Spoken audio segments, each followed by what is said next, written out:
This week, we're using an engine swap to create an absolute monster of a vehicle. That's right, we're modifying the British Mini. Or is it the German Mini? I don't want to offend either side, so today, let's just call it the New Zealand. Well shit, we don't have a car company. Regardless, we're taking our non-country specific Mini over to Deep Forest for a custom race. As at 580 performance points, it's about to go toe-to-toe with some GR3 race cars.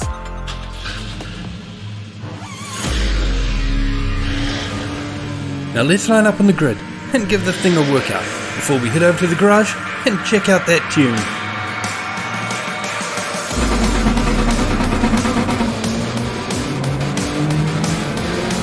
With the race underway, it is now time to cover aspects of the tune. And yes, we all know that Gran Turismo's performance point system is a flawless masterpiece with no issues whatsoever.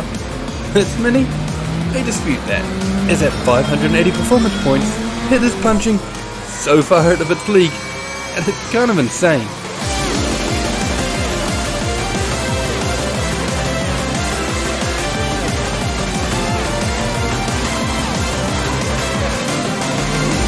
Now that's not to say that this car is without its quirks, as it's had to make a few sacrifices to get to the level it's at now. And don't worry, through the race, we'll cover them all.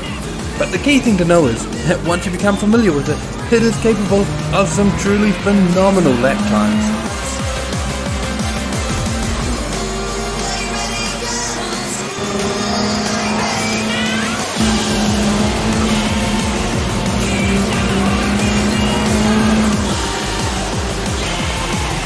In what I thought was a hilarious move, I chucked the biggest turbo I could find onto this car, thinking it would become uncontrollable. Not only was I wrong about that, but once this car hits boost, it becomes a rocket with no equal.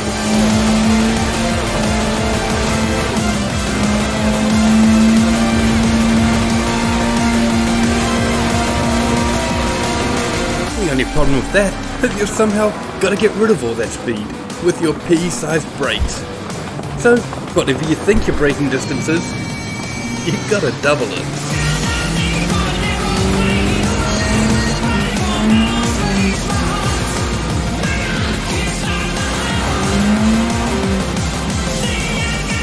While we're fighting it out for 10th place, it's time to go over stability. Now, as you can imagine, this car is a little bit understeery in the low speeds, especially when you're on racing hards. However, once you get to the high speeds, that kind of reverses, as I've put minimal downforce on the rear wing to keep the acceleration up. So, be gentle with it, okay?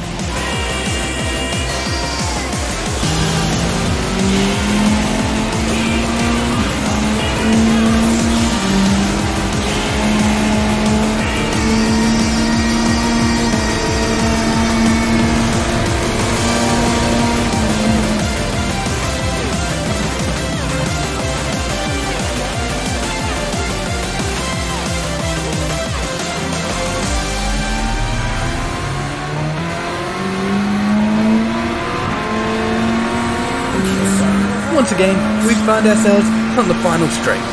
As the boost kicks in, we fly past the cars, all the way up to 4th. But with the podium spot so far ahead, we're going to need to activate our hyperdrive.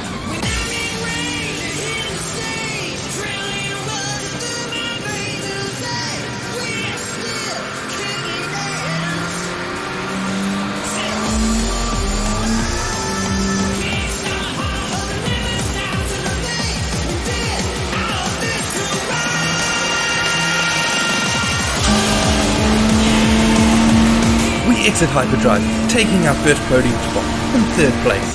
That is great news. The Audi in 2nd place, overtaking the BMW to enter 1st, however, is not, as it is far more powerful and therefore is going to make it much more difficult for us to catch.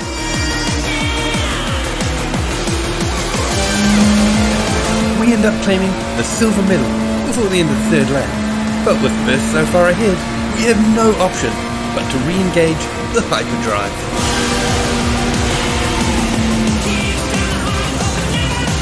The final issue I'm going to cover is the gearing, and it's not a major. The only time you're going to have an issue is when you're in the low revs of the second gear, as I've stretched it out a bit to keep traction on those tyres, and therefore, before the boost kicks in, it can be a little sluggish. And that's it. All flaws covered.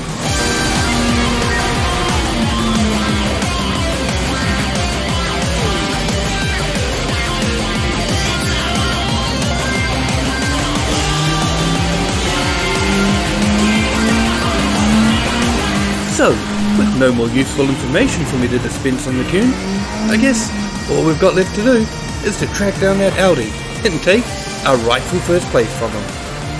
After we achieve that, we just need to keep it straight and consistent, all the way to the finish line, so we can walk away with our win, and then head over to the garage to check out the tune.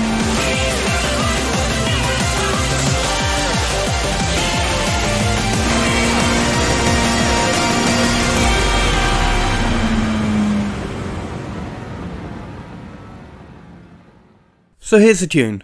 Due to the opponents, I'm running on racing softs, but it worked fine on mediums and a little understeery in second gear on hards. Really hope you enjoy the tune, and thanks a lot for watching everyone.